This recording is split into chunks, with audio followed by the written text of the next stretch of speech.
欢迎收看《关键时刻》。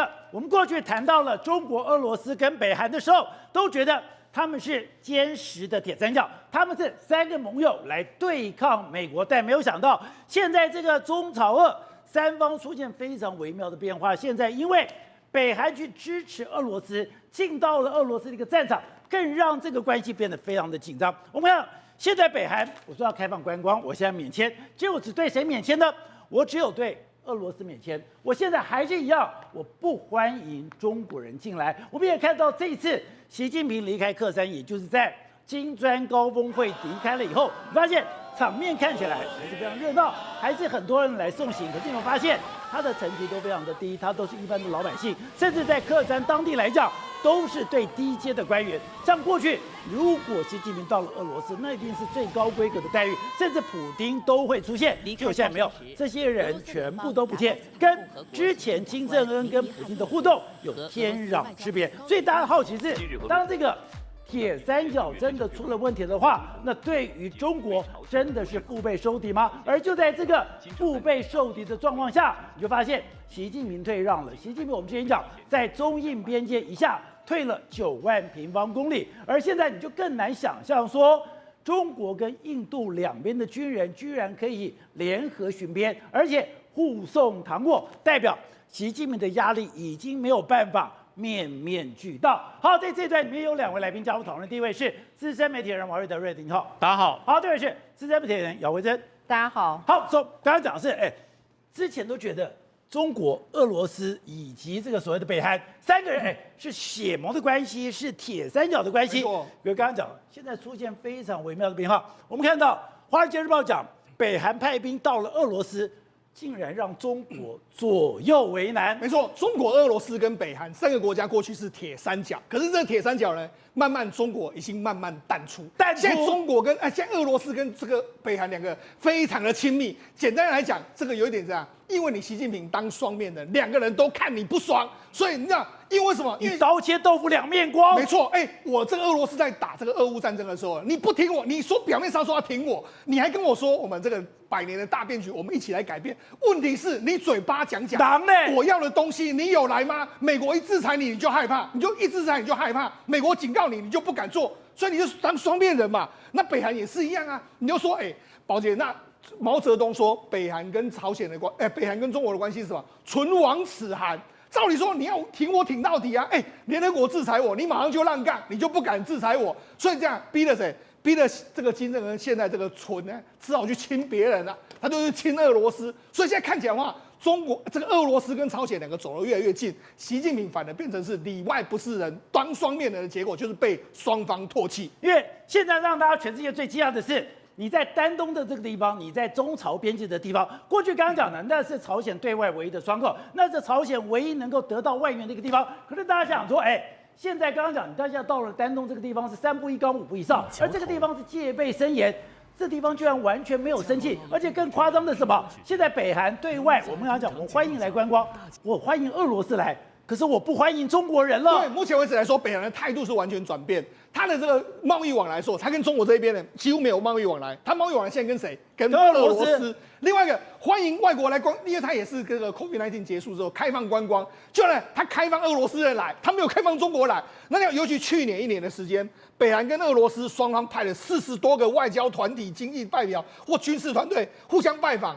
是北京跟平壤的4倍之多。然后呢，金正恩写了10几封信给他，然后他是他这个习近平的3倍，所以你让目前为止来说，北韩是完全这样，他对这个一面倒向俄罗斯，对习近平完全不理。那尤其为什么这样做呢？因为很简单，前几天的时候，朝鲜的外交部长崔善基他到莫斯科去，就那他说什么？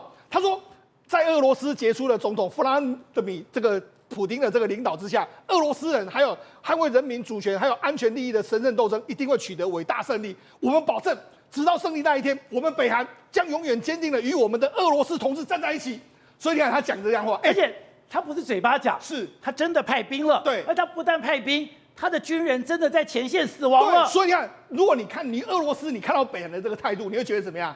当然不一样，北韩才是真正的兄弟啊！你中国一直讲那么多都没有这样，结果中国问到这个北韩军队去这个俄罗斯这件事，他说啊，我们这个北韩跟俄罗斯如何发展双边关系，那是他们自己的事。但是问题是跟他没有关了，他明明就很紧张，也就是北韩现在派兵到了俄罗斯，中国居然讲那是他们的事情。对，好，所以你知道，事实上目前为止，中国显然在这个俄罗斯跟朝鲜、北韩两个国家怎么发展，他完全没办法掌控。那也因为你是双面人，所以呢，事实上这一次呢，这个克山高峰会的时候，金砖高峰会的时候，其实他就被冷落。所以你说你看到了习近平在克山高峰会对要离开的时候，是把你给吓一跳。对，那他离开的时候，对，虽然没错啦，还有很多人去啦，就是留学生啊，还有一些华裔的俄罗斯啊，还有俄罗斯的这个共和国相关的这个人员，但是问题是层级非常低啊。他们等于是用省长去欢迎你，对，那你就回去了，就这样。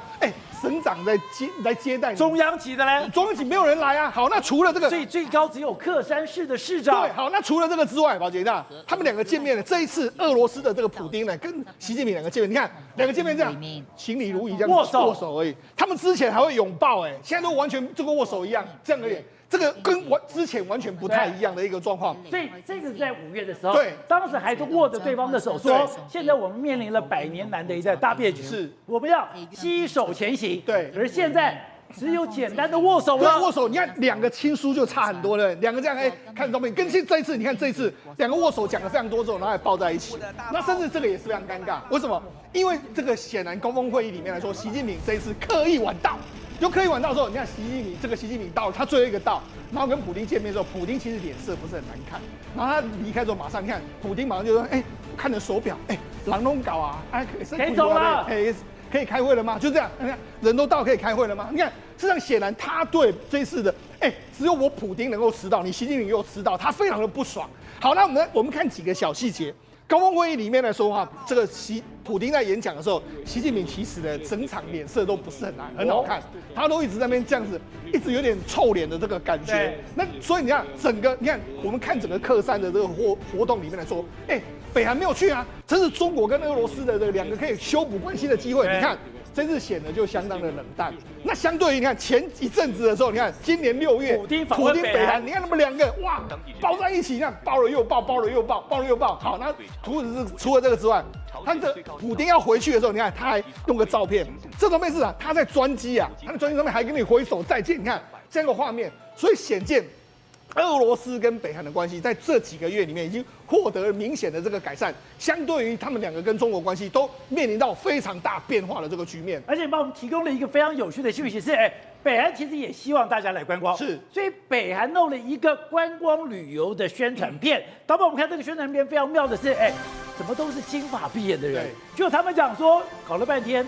很多俄罗斯人来，这里已经变成了俄罗斯人的观光天堂。没错，北韩啊，他们释出一个广告就是欢迎你到北韩来玩。结果你看，北韩来玩，然后照理说这是北韩的宣传片。对，照理说应该是有很多中国人啊，或者很多这个其他人，没有，清一色大部分都是俄罗斯人，都是金发碧眼，而且他们还可以，这次破天荒为什么？因为在北韩是不能，他们民众是不能够穿比基尼的。就他们这些人还穿比基尼，女生还穿比基尼啊，那觉得这样怎么可以这样子啊？所以导播看，所以有一个这样的照片流露出来，对，这在北韩怎么可能会出现啊？所以他们就这样，你看北韩就这样，你有没有？他们的当地一个这个 beach 要这样一个海滩，然后这样，没想到居然是这个很多这个有穿着比基尼的人来这边玩，这个在北韩的宣传片上面会出现。好，那除了这个之外，他们还是代表说北韩跟俄罗斯的关系真的很好，因为他们现在开放观光的首批名单里面有俄罗斯，没有中国，中国是没办法来的哦。然后他们还有这个今年初的时候，还有这个俄罗斯的观光团来访问北韩，你看这么多人哦，然后他们释出很多照片，都是他们来玩的这个状况哦，都是俄罗斯人，所以你看，北韩他当然他如果真的他跟中国好，他当然可以鼓励中国民众来，他不要嘛，他现在鼓励俄罗斯人来，这个就是亲疏有别，一个非常明显的这个证明了。所以说现在可怕的在于说。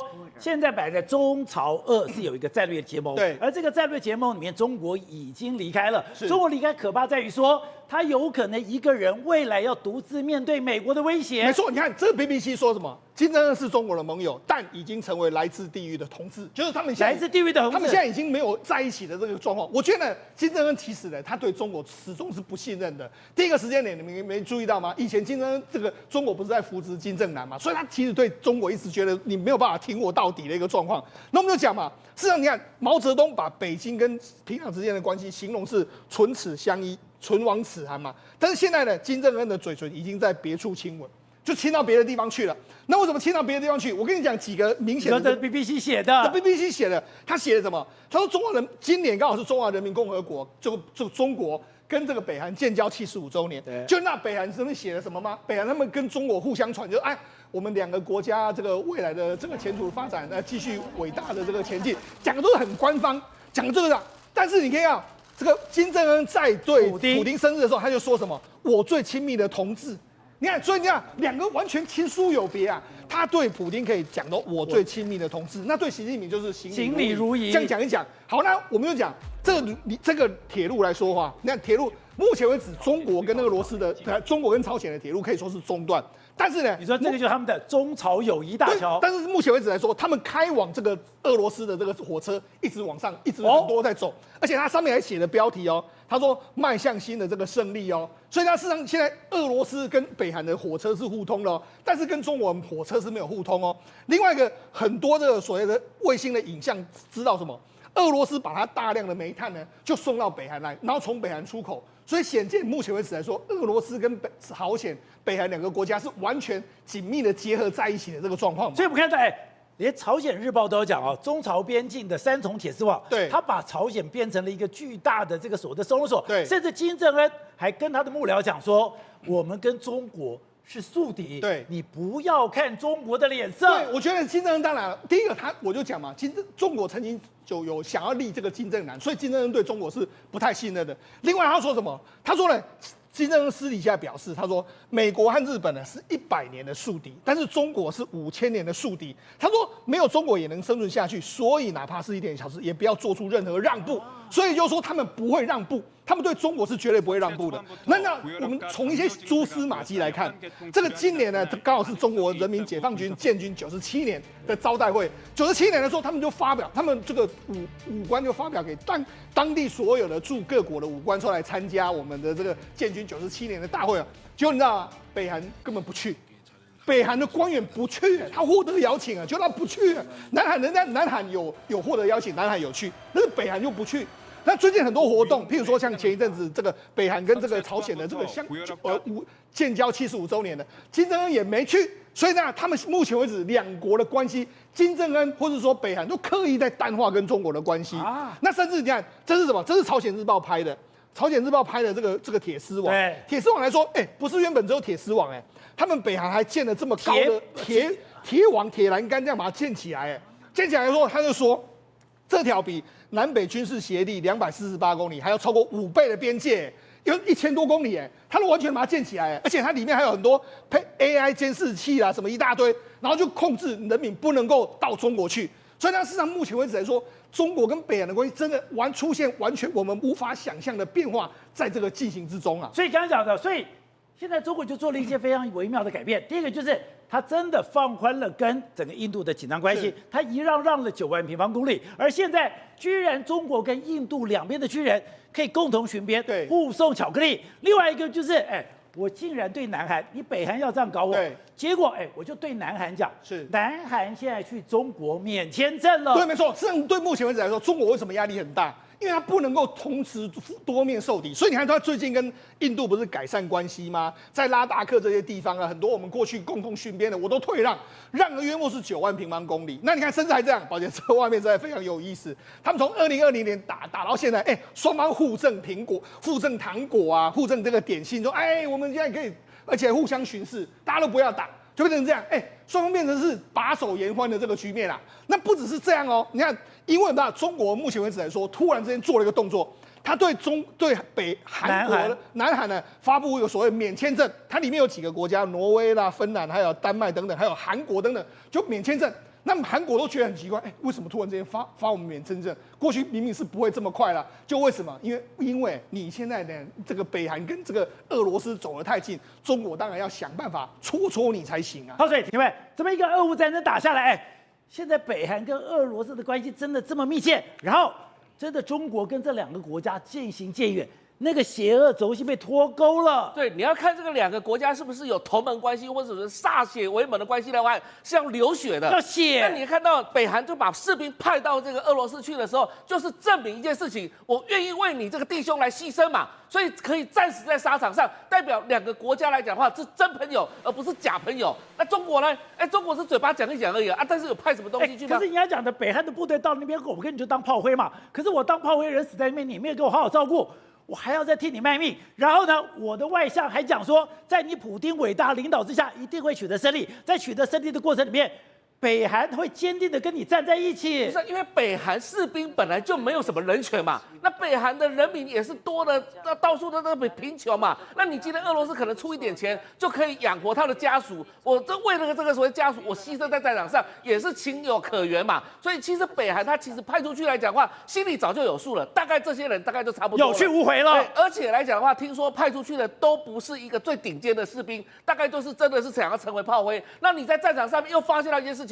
北韩的部队跟这个俄罗斯的军队之间是没有任何协同作战的能力的。他们是嘛？你看到这个光是画面来讲的话，战车出现的时候，照道理讲，我们讲说战车跟这个所谓的步兵之间是要互相掩护的，没错。然后你要跟着在战车上面往前进呢，结果这个步兵呢往前跑，结果他们战车跟不上啊，然后你后来照理讲，战车要先在前面，因为我们要讲战车要蹂躏战场。战车把蹂躏战场之后，整个步兵再去清理战场，这不是基本概念吗？这是基本概念，但是后来他们发现到完全没有任何沟通协同机制啊，因为什么？他们发现到30个北韩士兵只能用1具的所谓的翻译机。那就1具翻译机的情况下，那所有的俄罗斯的这个军官在下命令的时候，北韩的部队是听不懂的，听不懂的。所以呢，如果那怎么接受指挥？当你听懂的时候，大概就已经差不多已经战死在沙场上了。所以，而且呢，还有一件事情就是北韩士兵好像没有看过无人机啊，所以他们好像也没有无人机作战的经验。所以你现在看那前面那3个站的，那个就是北韩的士兵，然后他跟那个站装甲车，你到底要怎么协同作战？你到底要怎么互相的这个交互掩护？完全不知道，然后怎么要走，怎么前进，怎么后退，完全也不晓得。而且这个北韩士兵好像看起来说，以为这个战车要去载他们，但是事实上战车是不可能载他们的嘛。对所以他们又跑到旁边去了。所以这整个来讲的话，是一团乱，让大家看得非常可笑。说到底有没有协同作战？既然没有协同作战，这一个战争，北韩派出的士兵就是去送死的。对，那如果去送死的话，这代表什么意思？它是政治动作，它不是真的要帮俄罗斯打仗的。什么叫政治动作？因为你什么？因为其实中国以前有曾经劝过金正恩说，你既然到了你这一代了哈，大概跟我们一样，我们资本主义化了。结果金正恩说，你们是中国搞那一套，我根本就不想跟你们搞一样了。我要金家万世一系啊！对，金家王朝是一直不断的往前的，你进来讲的话，有可能会把我灭掉。白头山的血脉是啊，所以他们认为说中国来讲的话出卖他。那俄罗斯来讲的话，根本就没有对北韩有什么野心之类的嘛，所以俄罗斯才是真朋友。所以这次其实看得出来啊，在邪恶轴心里面来看，为什么习近平孤立？因为习近平你一方面要讨好美国，你一方面又想讨好俄罗斯，这是北约前秘书长讲的话啊。他说你中国不能这样做了，你要么站在我们这边，要么站在俄罗斯那边，你不能两边都想和好。但是中国人想做事情都想要两边讨好，不是吗？问题是说你这种事情怎么可能两边讨好？要么就是什么，要么就站在俄罗斯普丁这边。所以金正恩就是决定站在俄罗斯普丁这边的话，普丁会相挺嘛。所以为什么给金正恩好脸色看，给习近平没有好脸色看？那习近平自己也知道吧，大势已去啊。我今天俄罗斯这边又不讨好，美国那边其实中国官员以前曾经讲过一句话，他们说现在俄罗斯跟以前的苏联也是不一样，所以现在俄罗斯有可能明天一翻盘，又跟美国抱在一起了，然后一起来对付中国。对，这种情况是有可能发生的。特别是如果是普丁如果川普上台，川普是可能跟普丁拥抱在一起的。是啊，所以川普现在讲一句话，他说要分裂分化中俄之间的联盟。川普讲的，这几天接受媒体讲的，而且怎么分化呢？当然他一定是找普丁当朋友嘛，一定是找习近平当敌人嘛。所以习近平现在错了一蛋了，那错了一蛋怎么办？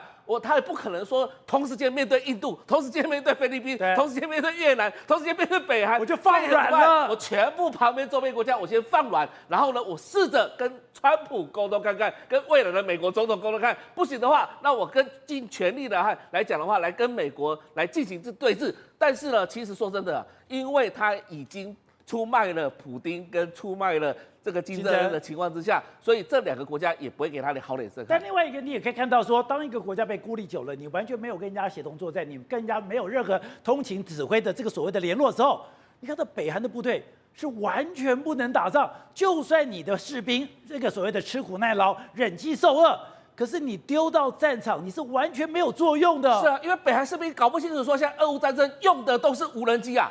所以，当你这个无人机出现在北韩士兵的头上的时候，他们还在那边等着，哎，这是什么东西？这是什么东西？结果不小心就被炸掉了。所以，显然一件事情就是说，这些北韩士兵他没有经过现代科技的战争，而现在在俄乌战场上面越来越进化，不是只有传统的无人机了，现在连 AI 的这个无人机都已经上场了。什么叫 AI 无人机呢？也就是说，这个乌克兰的士兵只要在这个荧幕上点醒这个说到底要攻击哪个目标，那 AI 自己会去寻找。为什么会这样做呢？因为传统无人机上战场之后会有那个电波的干扰，电讯波的干扰的情况之下可能会打不准。然后如果再加上新手去操作的话，它的命中率只有10%而已。那现在如果用 AI 的方式上战场之后呢，他自己找目标，然后你只要告诉他目标要打哪一个地方，然后他在战场上的话，因为随着电波的变化，他开始会随着这个电波的这个情势呢来做转换，所以这时候精准度就会提高。所以现在这种战场，北韩士兵是没看过的，因此他们基本上都只能在战场上这个受命。好，所以玉凤。现在我们看到了，中国现在出现问题，它是北京出现非常严重的雾霾。所以我们看，甚至有人讲，北京的司机说，我现在到了十字路口，我看到了红绿灯，我都不知道该往前进还是往后退，因为刚才讲，我就在雾里雾中，我什么都看不见。那你说这个现象代表什么？中国经济出了大麻烦了。对，中国经济大麻烦是因为以前我为的是防止空污，我很多没有效能的工厂，我要求你停掉，可是现在没有了，没饭吃。再烂的工厂，我都让你排放了。对，在过去来讲的话，其实10多年前的话，雾霾是一个常态。可是后来中国大陆的经济有一阵子比较好的时候，大家看一下这个画面，这就是以前的画面，现在竟然又出现了。门一打开，你都是雾霾。对，然后呢，很多的网友你知道吗？他们不能直接讲说空气不好，他们就说天哪。兄弟们，我们来到先进了，因为他们想说这个就是先进嘛，所以你看这个画面，打开窗户的话，你看到20几楼的关系，20几楼而已，打开窗户，你什么都看不见。这个是20几楼，对，这是20几楼打开的画面。对，20几楼，你就觉得说，原来我们不在20几楼，然后就有网友说我们在200多楼吧，我们在云的上层吧。可是其实这不是云，这就是一个雾霾的一个天气。然后呢，再看一个，另外一个是紫禁城。可是这个雾霾里面都是 PM2.5，对，那会要命的。PM2.5为什么之前会有一段时间不见？因为那个时候呢，要开两会的时候，大家讲说你这个怎么北京这个这个是天子脚下，怎么可以有这么多强烈的污染？所以呢，慢慢的这几年慢慢的消失了。对，消失之后呢，大家就出现了两会蓝，只要开两会的时候，天空就有蓝天出现。可是现在来讲，经济状况不行，所以呢，工厂又回来了，又回到天子脚下了。我们来看一下紫禁城。紫禁城你知道吗？在过去来讲，大家都喜欢从高点往紫禁城，因为紫禁城那个楼阁、那个楼盘很漂亮嘛，对不对？可是你现在给看下去的时候呢，什么都没有了。什么都没有了。这是我在看紫禁城，对，大家我只看到太和殿，没错，大家什么都没了。大家就说奇怪，这个是紫禁城还是什么地方？然后呢，另外来讲的话，你从万里长城来拍的话，你根本也看不下去，说你到底到了哪里？以前是可以直接绵延到关外，你现在什么东西都看不到。更可怕的一件事情是说，你在雾霾的情况之下，你开车你怎么办？你开出去的时候，大家说哇，我完蛋了，因为它的能见度非常的低，所以呢，你就说那我现在看到的。到底是真的红灯还是假的红灯？所以呢，常常发生一些小的车祸，或者是大家慢慢开，越开越慢。最离奇的一件事情是这个，这是哪里？这是河南迎亲的队伍。迎亲的队伍，你看过去，你知道吗？很多的网友拍下同一个影片，就说：“天哪，这是鬼新娘吧？”你知道吗？如果他没有马赛克情况之下，他应该就是很喜庆，搭了大红色的那个衣服嘛。然后呢，还有一匹马，你知道吗？这个东西过去的时候呢，你是很正常的。可是当有雾霾出现，当有马赛克出现的时候，大家想说你这个是鬼新娘迎亲吧？中国大陆的雾霾到底有多严重？有一个数据，最严重的是在印度，它的数值是397，再来就是北京，北京天子脚下到209，就是这个雾霾的情况已经严重到这种程度了。那为什么会有？就是以前两会栏旁边 shut down 的那些工厂全部都回来了。因为最早是因为他要办 APEC。对 APEC 的时候，那时候天空变蓝就被 APEC 拦，但是后来习近平讲说，我们是一个伟大的国家，我们要开始改变。改变以后，北京、天津、河北、京冀3个地方，对，你佛山工厂全部给我停掉。所以刚才讲的，当时我就有很多漂亮的蓝天、漂亮的空气，现在没有了。没错，现在什么脏空气又回来了？现在为了拼经济，那些空气、那些 PM2.5都不重要了。还有6月来讲的话，这个进博会，上海的进博会，进口博览会，对，进口博览会为什么跟广交会会有一个不一样的差别呢？广交会1年是有2届的，春秋2届，而进博会谁是主办的呢？就是习近平啊，所以呢，习近平主办的，你可以说进博会就是他的亲生小孩，因为他一路看着他长大了。可是你想想看哦，这是第5届的时候，第5届的进博会，什么好东西，什么稀奇古怪的东西都来了。可是现在来讲，第7届就是郑钧这一届，你看稀里糊涂的，什么都没有，什么都没有，什么都没有，代表什么意思？代表说没有人来参展。那没有什么人来参展的情况之下，第5届我的卡车，我的货运络绎不绝，这是之前的一步，这是第5届。对，而到了今年，只有一个小发财车。对，现在第5届之后呢，你就发现说，就这台卡车，这个场面虽然旁边还是有人夹道欢迎，还是有人拍手，可是这个场面好像就没有那么好。而且重点是进博会是习近平他的重中之重，如果连他的这个活动都办不起来的话，那可能大概中国大陆的经济也不会好起来。好，飞晨刚才讲的，我们讲中国经济呢跟台湾什么关系？没有，你说跟台湾现在真的是密切相关，特别是台湾的原物料或者是我们的大宗物资的股票，现在为什么是喋喋不休？台湾的股票一直创新高，对，可是台湾有些股票是腰斩又腰斩。而且以前很多都是台湾的好股票，是啊，其实最主要关系就是在中国产能大爆发，在这种情况之下这些钢铁啦、塑化类股真的是，我跟你讲，我今天看到台湾不能幸免，完全没有办法，不要说台湾，韩国都倒，好不好？这真的是因为他们身上韩国都倒，我跟你讲，它很可怕，它“13.5”中国石化厂的产能竟然要从原本大概只有2000多万公吨。到2025年变成7000万公吨，全世界大概有超过3%到4%的石化产能都是由中国这边释出的。在这种情况之下，它就释出来之后，再加上现在其实整个中国经济也不好，美国也没有那么好，所以变得需求没有增加。然后你一下子增加了几千万公吨，所以呢，我跟你讲，这全世界应该说连亚洲他们最近就说，连乐金化学是韩国最大的一个石化厂、石化公司，现在也宣布工厂一个一个关。那没有办法，因为实在太大，而且以前我们都知道嘛。事实上，我们之前在讨论说，人家韩国跟中国都有签 FTA 啊，那我们台湾这个 ECFA 也要签啊，不然会怎样。我告诉你，竟然很可怕。他们就算有 FTA 的情况之下，以前大概韩国的1半的产品是需要到中国去，现在竟然降到36%。已经少了快2成，而且更可怕的是还持续在掉，进不去了，完全进不去。所以他们就说现在这个情况他们估大概至少快的话还要3年。这就是为什么现在那个台塑集团、台塑四宝竟然第3季的获利，只有南亚是那个稍微好，其他几乎都是转亏的。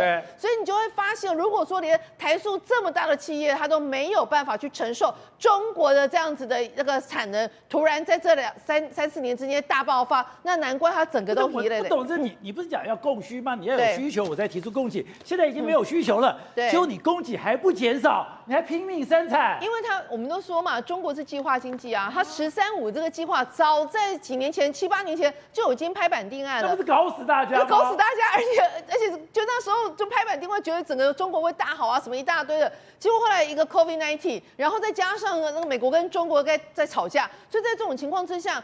你知道他们之前有报道过嘛？就是有7个省，每一个省都相当于有一个王永庆。那它的整个产能出来，而且他们不只是产能出来而已，他们有一点非常厉害，它现在的电它是用核能厂。所以他用核能厂之后呢，他没有煤炭啊，不需要煤炭，不需要有买煤啊。然后呢，再加上这个它的一个相关的成本是比我们现在烧煤炭来发电的这个还要来得低。所以在这种情况之下，他们的产能可以，他们的整个成本可以降到非常低。这也是为什么包括韩国、包括台湾，现在这些石化大厂，尤其是什么泛用塑胶的，你如果像长春走特化的啦，走什么电动车的，走什么的那一些，你还可以喘一口气。对。可是像这种泛用塑胶的，冰熊拼产能的，拼价格的，然后拼怎么成本控管的，然后在这种情况之下，你真的没有办法。而且你要知道哦，当那个整个中国的市场需求不好的情况之下，他们自己产了那么多，